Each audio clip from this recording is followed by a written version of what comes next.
Hello everyone, कैसे हैं आप सब। स्वागत है आपका एमके क्लासेस में। Geography of Jammu and Kashmir हम कर रहे थे और अभी तक हम इसके 2 पार्ट्स कंप्लीट कर चुके हैं, जिसमें districts of Jammu and Kashmir, जो भी डिस्ट्रिक्ट थी जम्मू एंड कश्मीर की, इसी के साथ साथ physical divisions of Jammu and Kashmir हम कर चुके हैं। आज का पार्ट काफ़ी ज़्यादा इंपॉर्टेंट पार्ट है, rivers and lakes of Jammu and Kashmir. जो भी इंपॉर्टेंट रिवर्स एंड लेक्स है जम्मू एंड कश्मीर की, हम इस पार्ट को कवर करेंगे। तो आइए बिना किसी देरी के हम वीडियो पर अपने पार्ट पर मूव करते हैं। जो भी चैनल पे नहीं हो दोस्तों, चैनल को सब्सक्राइब कर दीजिए। आपको ये पीडीएफ हमारे एक बार ये वाला पार्ट कंप्लीट हो जाए, जैसे ही हमारा geography of Jammu and Kashmir पूरा कंप्लीट हो जाता है, आपको ये पीडीएफ हमारे टेलीग्राम चैनल पर मिल जाएगी। वहाँ से जाके आप ये पीडीएफ डाउनलोड कर सकते हैं। तो जैसा कि मैंने बोला, आज का पार्ट है rivers of Jammu and Kashmir. तो rivers and lakes of Jammu and Kashmir, शुरुआत हम rivers of Jammu and Kashmir से करेंगे। और सबसे पहली जो रिवर है उसको डिस्कस करेंगे, द इंडस रिवर, यानी कि सिंध नदी। ठीक है, सबसे पहले मैं आपको सिंध नदी का एक छोटा सा मैप दिखाना चाहता हूँ। जितनी भी रिवर्स, जो इंपॉर्टेंट रिवर्स है हमारे जम्मू एंड कश्मीर की, उनकी एक छोटा सा मैप दिखाना चाहता हूँ। ये आप छोटा सा मैप आप देख पा रहे होंगे। देखिए, इंडस की बात करते हैं। इंडस क्यों सबसे one of the largest reverse में से आती है। देखिए, इंडस की अगर बात करें तो इंडस नदी ओरिजिनेट कहाँ से होती है। ये इंडिया से ओरिजिनेट नहीं होती, कहीं इंडिया के किसी पॉइंट से ओरिजिनेट नहीं होती है। ये एक्चुअली ओरिजिनेट होती है तिब्बत से। ठीक है, तिब्बत में एक मानसरोवर लेक है, वो इसका ओरिजिन पॉइंट है। वहाँ से ये ओरिजिनेट होती है और जाकर ये पाकिस्तान ऑक्यूपाइड कश्मीर और पाकिस्तान से होकर एक ऐसा पॉइंट आता है यहाँ पर। ये हम पूरा डिस्कस करेंगे कि यहाँ पर एक ऐसा पॉइंट आता है, यहाँ पर जो जम्मू कश्मीर की इंपॉर्टेंट नदियाँ हैं ना, वो सब आकर इनसे मिलती है, इंडस से मिलती है। और मिलने के बाद ये अरेबियन सी में फॉल कर जाती है इंडस नदी। तो मेरा कहने का मतलब ये था कि जो इंडस नदी का जो ओरिजिनेशन पॉइंट है वो है चाइना से, यानी कि तिब्बत में मानसरोवर से। तो it is one of the largest river, one of the largest reverse है हमारे सब कॉन्टिनेंट की। और इसका ओरिजिनेशन अगर मैं बात करूँ, ओरिजिनेट कहाँ से होती है, from the vicinity of Mansarovar lake from Sengge Khabab glacier in Tibet से ओरिजिनेट होती है। ये कहाँ से, कौन से ग्लेशियर से, ग्लेशियर का नाम पूछा जाए, सेंगी खबल ग्लेशियर। और जिस लेक से ये ओरिजिनेट होती है वो है मानसरोवर लेक। इसका जो नाम था, इसको दरियाए सिंध भी बोला जाता है।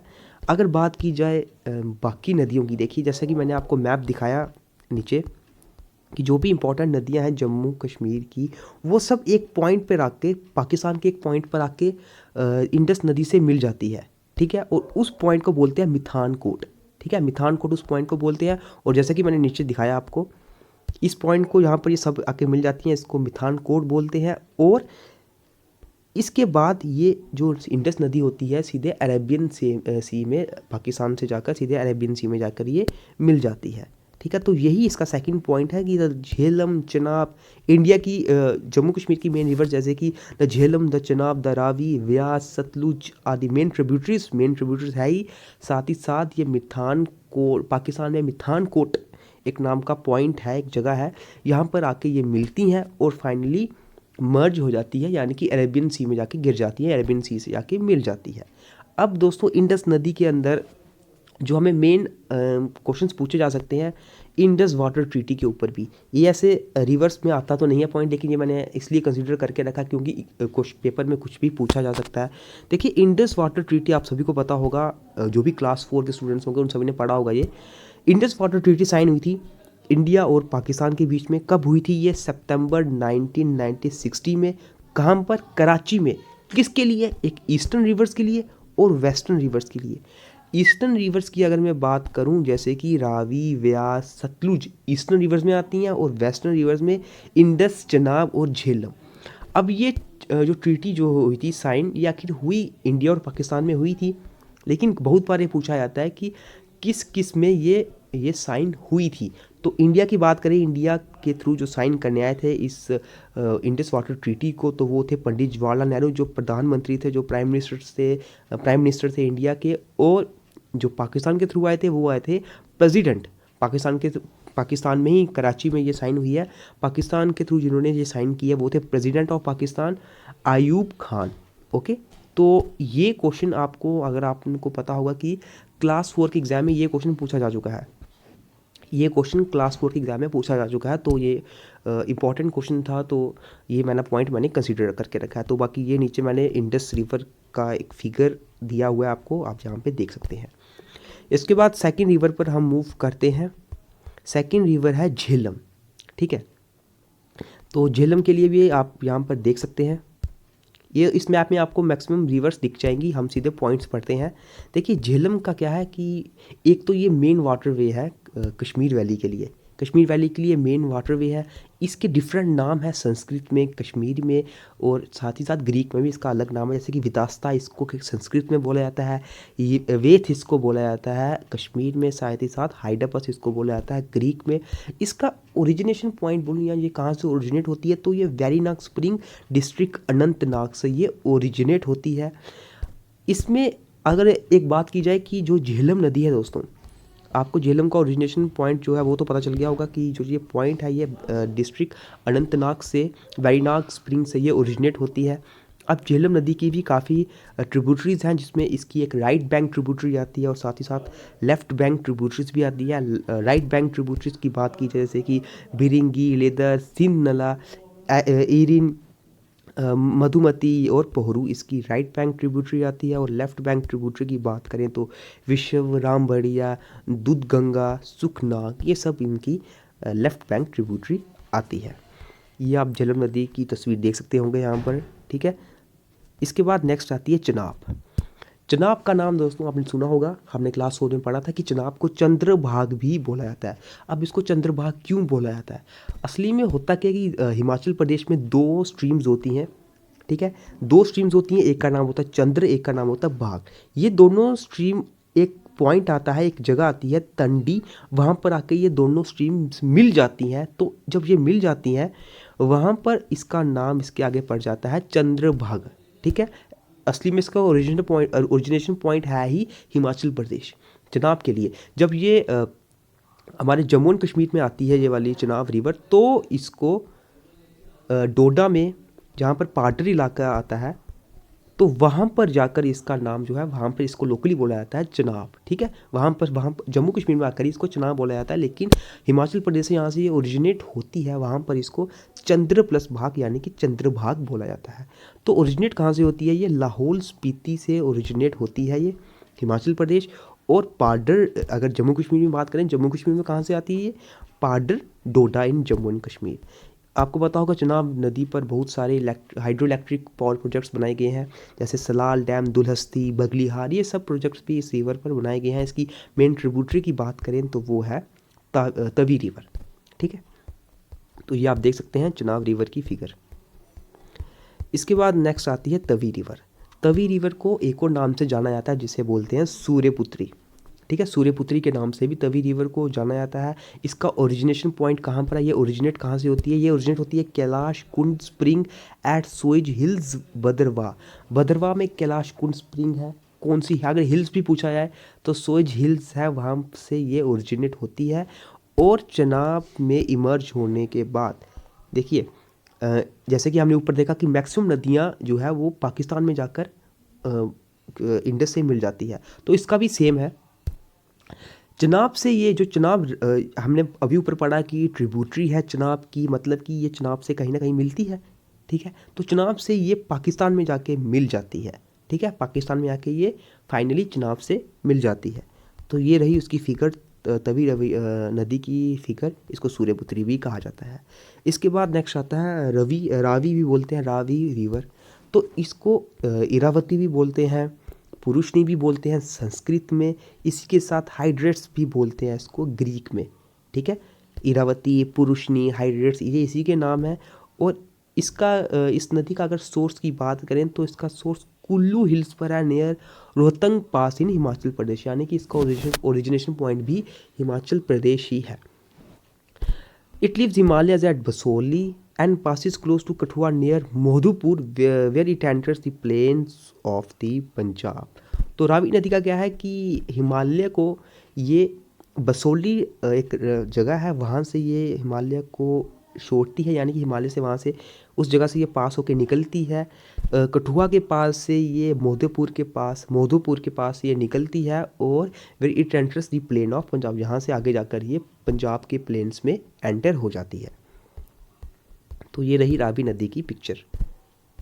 इसके बाद सिक्स जो हमारी रिवर आती है वो है किशन गंगा। देखिए किशन गंगा को नीलम रिवर भी बोला जाता है। ये एक इम्पॉर्टेंट ट्रिब्यूटरी है किसकी, झेलम रिवर की। ठीक है, मतलब झेलम रिवर की ये ट्रिब्यूटरी ही है। नीलम या किशन गंगा झेलम नदी की ट्रिब्यूटरी है। इसका ओरिजिनेशन पॉइंट बोलें तो इसका ओरिजिनेशन पॉइंट भी किशनसर लेक है and merges into Jhelum near the city of Muzaffarabad. इसका ओरिजिनेशन पॉइंट कहाँ पर है, किशनसर लेक है। और जैसे कि हमने ऊपर पढ़ा कि ये ट्रिब्यूटरी है झेलम नदी की, तो झेलम से ये मर्ज कहाँ होती है, झेलम से ये मर्ज होती है मुजफ्फराबाद में। मुजफ्फराबाद में ये झेलम से मर्ज हो जाती है। आपको पता है कि किशन रिवर पर power project the Kishan Ganga power project भी बनाया गया है एट बांदीपुरा डिस्ट्रिक्ट। देखिए आपको पर्टिकुलर पावर प्रोजेक्ट्स भी पता होने चाहिए कि कौन कौन सी डिस्ट्रिक्ट में ये बनाए गए हैं। ठीक है, तो ये सब हम डिस्कस करेंगे आगे, डैम्स में भी पढ़ेंगे, पासिस में भी पढ़ेंगे। तो इसके बाद नेक्स्ट रिवर जो आती है वो है द उज। देखिए उज भी रावी नदी की एक ट्रिब्यूटरी है। इसका जो सोर्स है यानी कि जो इसका ओरिजिनेशन पॉइंट है वो कैलाश माउंटेन्स पर है। अब ये जैसे कि मैंने बताया कि रावी नदी की ट्रिब्यूटरी है यानी कि कहीं जाकर रावी नदी जाकर मिलती है। तो जिस जगह पे जाके मिलती है वो पाकिस्तान में है और उस जगह को बोलते क्या है, वो पॉइंट क्या है, वो है नैनकोट। ओके, नैनकोट है वो पाकिस्तान में पॉइंट, वो जगह जहाँ पर द उज मीट्स दी रावी रिवर। इसके बाद दोस्तों जैसे मैंने बताया था एक तो क्वेश्चन आपको कहीं से ही पूछा जा सकता है। तो हमने द ज़ंस्कार जो भी इंपॉर्टेंट लद्दाख की लेक्स हैं हम उनको भी थोड़ा सा डिस्कस कर लेते हैं। ज़्यादा डीप नहीं पढ़ेंगे उनको, सिर्फ थोड़ा थोड़ा ऊपर से पॉइंट लेंगे कि वो कहाँ कहाँ से ओरिजिनेट होती है। ज़ंस्कार की बात करें दोस्तों, ज़ंस्कार एक नॉर्थ फ्लोइंग ट्रिब्यूटरी है किसकी, इंडस रिवर की। इंडस रिवर की ही ये ट्रिब्यूटरी है। इसकी दो ब्रांचेस है। अब दो ब्रांचेस कैसी है, पहली है डोडा, द डोडा। डोडा जगह नहीं है, डोडा एक नदी का नाम है, द डोडा, जो फ्लो होती है मेन ज़ंस्कार वैली से। और दूसरी में आती है इसकी दो मेन ट्रिब्यूटरीज, जिसमें है द कारगियाग रिवर एंड दूसरी में आती है द सरब रिवर। ओके, यानी कि इसमें जो बात की जा रही है इसकी दो मेन ब्रांचेस की बात की जाती है। ज़ंस्कार के लिए दो मेन ब्रांचेस की बात की जाती है। पहली ब्रांच द डोडा जो ज़ंस्कार वैली से होकर गुजरती है, और दूसरी ब्रांच में इसके आती हैं दो मेन ट्रिब्यूटरीज, जो जिसमें पहली आती है द कारगियाग रिवर और दूसरी आती है द सरब रिवर। ओके, इसके बाद हम जो बाकी जो इसकी इंपॉर्टेंट रिवर्स हैं जैसे कि द शायोग के लिए इतना कुछ इंपॉर्टेंट नहीं है। साथ ही साथ क्या होना चाहिए कि एक तो आपको पता है कि ये इंडस रिवर की ट्रिब्यूटरी है, और दूसरा इसका ओरिजिनेशन पॉइंट क्या है, the Rimo glacier is it's origination point, the Rimo glacier. इसके बाद जैसे मैंने बताया द डोडा रिवर जिसकी बात की जाए, जो इसका फर्स्ट ब्रांच थी ज़ंस्कार के लिए, ओरिजिनेट कहाँ से होती है, the Drang Drung glacier and flows through the region of Ladakh, जैसा कि मैंने बताया। The river flows into the Padam Valley and joins with the Sarab River to form larger river Zanskar। अब डोडा का काम क्या है, देखिए डोडा करती क्या है, ये वहाँ पर लद्दाख वाले साइड पर पादम वैली है एक जगह पर, वहाँ से ये ज्वाइन करती है सरब रिवर को। जैसे ये सरब रिवर आई, ठीक है, और ये I the Doda river. पादम valley पर क्या करती है, द डोडा रिवर सरब रिवर से मिलती है, और आगे जैसे मिलती है और ये एक और बड़ी नदी बना देती है जिसको बोलते हैं ज़ंस्कार। ठीक है, और जो हमने ऊपर पढ़ा टू मेन ब्रांचेस, यही है इसकी टू मेन ब्रांचेस, एक जिसमें द डोडा आती है, दूसरी द सरब और एक करगियाग। ओके, इसके बाद आता है the Dras and the Nubra. देखिए द्रास की बात करें, द्रास ट्रिब्यूटरी है किसकी, द सुरू रिवर की। ओरिजिनेट कहाँ से होती है, ये ओरिजिनेट होती है माछोई ग्लेशियर नियर जोजिला पास। ठीक है, जोजिला पास से ये माछोई ग्लेशियर से ये ओरिजिनेट होती है। अब नुब्रा रिवर की बात करें, ये जैसे कि मैंने बताया द्रास आ गई सुरू रिवर की, और नुब्रा किसकी आ गई, नुब्रा है शायोग रिवर की एक ट्रिब्यूटरी है। ये ओरिजिनेट कहाँ से होती है, ये ओरिजिनेट होती है साइचिन ग्लेशियर से, और लद्दाख रिवर में ये फ्लो करती है। एंड ठीक है, ये मुझे उम्मीद है आपको जो 10 रिवर्स थी हमने इम्पॉर्टेंट जम्मू एंड कश्मीर के लिए, साथ ही साथ थोड़ी सी हमने एक तो इम्पॉर्टेंट 2-3 रिवर्स जो लद्दाख रीजन के अंडर आती है उनको भी डिस्कस किया। मुझे उम्मीद है आपको रिवर्स के बारे में कोई भी कन्फ्यूज़न नहीं होगी। तो अगर आपको इतनी ऐसे तो ज़्यादा कन्फ्यूज़न, इसमें कन्फ्यूज़न वाला कुछ है नहीं है। मैक्सिमम क्वेश्चंस पूछे जाते हैं कि कहाँ पे जाके कौन सी किसकी ट्रिब्यूटरी है, कहाँ पे जाके मिलती हैं, तो आप ये वाला मैप ध्यान से देख सकते हैं, इससे आपको याद रखने में आसानी होगी। ठीक है, तो अब हम मूव करते हैं lakes of Jammu and Kashmir के लिए। रिवर्स हमने पढ़ लिया, अब हम लेक्स पे मूव करते हैं। इंपॉर्टेंट लेक्स में हम सबसे पहले कश्मीर की लेक्स पर मूव करेंगे, इसके बाद जम्मू की लेक्स पर भी हम मूव करेंगे।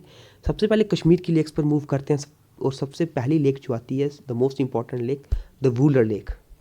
ओके, हमारे एशिया रीजन की पूरी ये सबसे लार्जेस्ट फ्रेश वाटर लेक है। ठीक है, कैसे फॉर्म हुई थी? ये टेक्टोनिक एक्टिविटी के कारण फॉर्म हुई थी।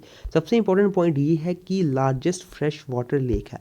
इसको महापद्मसर भी बोला जाता है। नीलमत पुराण में इसका मेंशन किया गया है नाम महापद्मसर। है कहाँ पर? ये बांदीपुरा डिस्ट्रिक्ट में है। इसी के साथ साथ झेलम भी इसी में फ्लो करती है। झेलम का पानी भी इसी में फ्लो करता है, और क्या बनाता है? वो एक डेल्टा बनाता है वूलर लेक के लिए। ठीक है, एक वूलर लेक का एक डेल्टा बनाता है। और अगर प्रोजेक्ट की बात करें, Tulbul navigation project Wular lake पर कंस्ट्रक्ट किया गया था।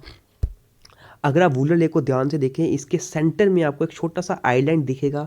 वो आइलैंड का नाम है जैना लैंक। ठीक है, और जैसे कि इनका नाम है जैना लैंक, ये किनके द्वारा बनाया गया था, किनके शासन में बनाया गया था? ज़ैनुल अब्दीन के शासन में। ठीक है, तो जैसा हमने हिस्ट्री में पढ़ा था कि इन्होंने अपने नाम पर ही ये वूलर लेक के अंडर, वूलर लेक के बिल्कुल सेंटर में आइलैंड बनाया था। सेकंड इंपॉर्टेंट जो लेक आती है वो है डल लेक। डल लेक सेकंड लार्जेस्ट लेक है जम्मू एंड कश्मीर की। और जब सर वाल्टर लॉरेंस आए थे, अब सर वाल्टर लॉरेंस हमने अभी कल वाली वीडियो में पढ़ा। सर वाल्टर लॉरेंस कौन थे? जो first assessment of water revenue system जो जम्मू कश्मीर के लिए लेकर आए थे। ठीक है, इन्होंने जब डल लेक को देखा, इन्होंने इसको ऐसे डिस्क्राइब किया, किस वर्ड से, किस लाइन से इन्होंने इसको डिस्क्राइब किया? लेक पर एक्सीलेंस से इन्होंने इसको डिस्क्राइब किया। है कहाँ पर ये डल लेक? ये है श्रीनगर में। इसी के साथ साथ इसको और भी नामों से जाना जाता है, जैसे कि jewel in the crown of Srinagar या श्रीनगर्स ज्वेल। इसी के साथ साथ फ्लड लंग ऑफ कश्मीर भी डल लेक को बोला जाता है। संस्कृत में इसका नाम महासरित से मेंशन किया गया है। और डल लेक जो है डल गेट से नागिन लेक से कनेक्टेड है दोस्तों। ऐसे है क्या है कि एक नागिन लेक से एक छोटी सी स्ट्रीम आती है, जिसके थ्रू इसका पानी डल लेक में जाके मिलता है। तो अब है क्या, वहाँ पर डल गेट बनाया गया है जो कनेक्ट करता है किसको? डल लेक को, नागिन लेक को। ठीक है, इसी के साथ साथ 2 आइलैंड्स भी हैं। अगर डल लेक की बात की जाए, डल लेक पर 2 आइलैंड्स भी है। इसमें सोना लैंक और रोपा लैंक भी है, जो बिल्ड किए गए थे मुगल्स के द्वारा, ताकि डल लेक की ब्यूटी थोड़ी और बढ़ सके। इसके बाद थर्ड लेक आती है मनसावल लेक। देखिए, मनसावल लेक है गांदरबल डिस्ट्रिक्ट में। ओके, गांदरबल डिस्ट्रिक्ट में है इसका जो ये मनसावल लेक है, ये इसका नाम जो लिया गया, कहाँ से लिया गया मानसरोवर से। सबसे इसकी खासियत की बात करें कि deepest among the all Kashmiri lakes, यानी कि जितनी भी कश्मीर में लेक्स हैं उन सबसे ज़्यादा डीपेस्ट लेक है मनसावल लेक। किसके लिए फेमस है? लोटस के लिए फेमस है। ऐसे साथ ही साथ इसको supreme gem of all Kashmiri lakes भी बोला जाता है। Okay, supreme gem of all Kashmiri lakes. Mughal garden Jharokha जो नूरजहाँ के द्वारा बनाया गया था, वो इस लेक को ओवरलुक करता है। इसी के साथ साथ झेलम भी इसके कनेक्ट करती है एक कैनाल से, जो कैनाल कहाँ पर है? वो है संबल के पास। साथ ही साथ it is connected with Jhelum by canal near Sumbal, यानी कि बंसावल लेक झेलम से भी कनेक्ट करती है। झेलम से भी ये कनेक्टेड होती है, कहाँ पर? एक कैनाल से, जो कहाँ पर है? वो है संबल के पास। ओके, ये था मनसावल लेक के बारे में। इसके बाद नेक्स्ट लेक आती है Gangawal lake. Gangawal lake is a high altitude lake, यानी कि थोड़ी ऊंचाई पर ये लेक आपको देखने को मिलती है। गंगावल लेक सिचुएटेड कहाँ पर है? गांदरबल डिस्ट्रिक्ट में है, और एट हरमुख माउंटेन, यानी कि माउंट हरमुख पर है, इसलिए इसका नाम हरमुख गंगा भी इसको बोलते हैं। गंगावल लेक को हरमुख गंगा भी बोलते हैं। ओके, इसके बाद नेक्स्ट लेक आती है कौसरनाग लेक। कौसरनाग लेक कहाँ पर है? कुलगाम में है। इसका दूसरा नाम है विष्णुपद के नाम से भी इस लेक को जाना जाता है। पीर पंजाल रेंज पर ये लाई करती है। The stream which is fed by this lake Vishwanala. वो stream that is fed by this lake, मतलब कि देखिए एक स्ट्रीम है, एक स्ट्रीम ऐसे तो ये कौसरनाग लेक है ना, एक स्ट्रीम आती है और उस स्ट्रीम में इस लेक का पानी आता है। ठीक है, इस स्ट्रीम में इस लेक का पानी आता है और इस स्ट्रीम को बोला जाता है विश्वनाला। इस पॉइंट का मतलब ही यही है कि वो स्ट्रीम जो इस लेक के द्वारा फेड की जाती है, यानी कि इस लेक के द्वारा उसको इस लेक का पानी उसमें जाकर उसमें जाता है, उस स्ट्रीम को बोलते हैं विश्वनाला। ठीक है, इसके बाद नेक्स्ट पॉइंट है, नेक्स्ट जो हमारा लेक है वो है शेषनाग लेक। देखिए शेषनाग लेक कहाँ पर है? It is situated near Wawjan. Wawjan पर ये सिचुएटेड है at a en route of Amarnath cave at Pahalgam. Pahalgam यानी कि जब अमरनाथ जाने वाले लोग, जो अमरनाथ जाते हैं लोग, अमरनाथ केव के पास आपको रास्ते में शेषनाग लेक जो है वो देखने को मिलती है। इसके बाद नेक्स्ट लेक आती है नीलनाग लेक, जो बडगाम डिस्ट्रिक्ट में आपको देखने को मिलेगी नीलनाग लेक। और अंचार लेक आपको गांधरबल डिस्ट्रिक्ट में देखने को मिलेगी। इसी के साथ साथ सिंधनूला भी इसी के अंदर फ्लो करती है। हरवान लेक वो लेक है, एक तो बड़ी इंपॉर्टेंट लेक है। क्यों? क्योंकि इसको बोला जाता है source of water supply to Srinagar. इसी लेक से पूरा श्रीनगर के लिए जो main source of water supply वो हरवान लेक से ही किया जाता है। कहाँ पर ये? At a distance of 21 kilometre from Srinagar, यानी कि श्रीनगर से लगभग 21 किलोमीटर के डिस्टेंस पर ये लेक आपको मिलती है। और एंड में अगर हम बात करें नागिन लेक और सोखैनदोक। देखिए नागिन लेक जैसा कि अभी हमने ऊपर पढ़ा, डल गेट क्या करता था? डल लेक और नागिन लेक को कनेक्ट करता था। मैंने ऊपर एक बात बोली थी कि एक स्ट्रीम जो है वो नागिन लेक और डल लेक को कनेक्ट करती है। ठीक है, वो नागिन लेक, यही नागिन लेक है ये कहाँ पर? डल लेक के किनारे, डल लेक के पास ही आपको देखने को मिलती है, श्रीनगर में ही है। बोथ लेक्स एक स्मॉल वाटर चैनल से कनेक्टेड होती है। ठीक है, स्मॉल वाटर चैनल से कनेक्टेड होती है और ये एक बहुत ही इंपॉर्टेंट टूरिस्ट डेस्टिनेशन है श्रीनगर में, अगर आपको देखने को मिलेगा अगर ये। इसके बाद नेक्स्ट जो लास्ट लेक है हमारी वो है सोखैनदोक। ये देखिए ये क्या है? ये आपको हरमुख माउंटेन पर, यहाँ पर आपको गंगाबल लेक के बारे में बताया था, गंगाबल लेक के बारे में। वहीं पर गंगाबल लेक जिस हरमुख माउंटेन पर है, वहीं पर हरमुख माउंटेन पर आपको 2 फ्रोजन लेक्स भी मिलेगी, सोखैनदोक, गांधरबल डिस्ट्रिक्ट में।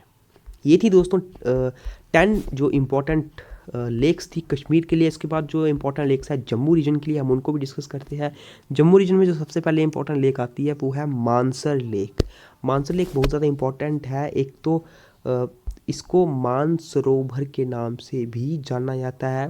पूरे इंटायर जम्मू के लिए ये बहुत ही एक पॉपुलर डेस्टिनेशन पॉइंट है, टूरिस्ट डेस्टिनेशन के अनुसार भी, और साथ ही साथ जम्मू के अगर मैं बोलूँ कि एक रिलीजियस भावना भी है इस लेक से। यहाँ पर आपको अगर टेंपल देखने को मिलेगा तो वहाँ पर टेंपल हैं 2, एक तो शेषनाग के और एक काली माता के, 2 टेंपल्स हैं। इसके बाद नेक्स्ट लेक आती है वो है सुरिंसर लेक। देखिए बात की जाए मानसर लेक कहाँ पर है, मानसर लेक भी जम्मू में आती है। ठीक है, और उसी के साथ साथ जो ये सुरिंसर लेक है इसको मानसर का ही ट्विन बोला जाता है। इसको बोला जाता है मानसर का ही ट्विन ऑफ मानसर लेक। और जिस तरह मानसर लेक जम्मू में है, सुरिंसर भी जम्मू में ही है at distance of 40 kilometre towards north east of Jammu. और लास्ट लेक आती है सनासर लेक। सनासर लेक आपको पता है उधमपुर से अगर आप पत्नीटॉप के लिए जाओगे तो पत्नीटॉप में आपको, पत्नीटॉप के पास ये आपको सनासर लेक देखने को मिलती है। तो ये ही दोस्तों important lakes and rivers of Jammu and Kashmir. मुझे उम्मीद है आपको आज की वीडियो पसंद आई होगी, और कोई भी चैनल पे नहीं हो दोस्तों चैनल को सब्सक्राइब कर दीजिए। ये PDF जैसे मैंने बताया आपको जल्दी हमारे टेलीग्राम चैनल पर, एक बार हमारी पूरी ज्योग्राफी खत्म हो जाएगी हम अपने टेलीग्राम चैनल पर आपको प्रोवाइड कर देंगे। और अभी तक सिलेबस का अगर मैं डिस्कस करूँ दोस्तों, जल्दी अभी आपका जनरल साइंस की क्लास जल्दी ख़त्म होने वाली है। सिर्फ एक टॉपिक है लास्ट का, वो बचा हुआ है। कंप्यूटर एप्लीकेशन या नॉलेज ऑफ कंप्यूटर की क्लास लगभग ख़त्म हो चुकी है, 1-2 क्लास उसकी और बची है और कंप्यूटर एप्लीकेशन भी आपका ख़त्म हो जाएगा। और बात करें इंग्लिश के लिए अभी आपका मेन इंपॉर्टेंट जो है वो नरेशंस, हम जल्दी ही नरेशन स्टार्ट कर देंगे। और जनरल अवेयरनेस सेक्शन जैसा कि आपको पता है हम अभी तक एक टॉपिक कंप्लीट कर चुके हैं और जिसमें हमने history of Jammu and Kashmir complete कर दिया था। अभी हमारा geography of Jammu and Kashmir चल रहा है, ये भी जल्दी खत्म हो जाएगा। और इससे पहले हम Indian culture and heritage plus freedom struggle movements भी हम कंप्लीट कर चुके हैं। तो विद टाइम हमारा सिलेबस कंप्लीट होता जाएगा। आपको वीडियोस अगर पसंद आती है तो वीडियोस को लाइक, शेयर और कमेंट आप ज़रूर कीजिएगा। अगर आपको कुछ सजेशन देना है हमारे लिए, तो मिलते हैं फिर आपसे अब नेक्स्ट वीडियो में geography of Jammu and Kashmir के नेक्स्ट पार्ट के साथ।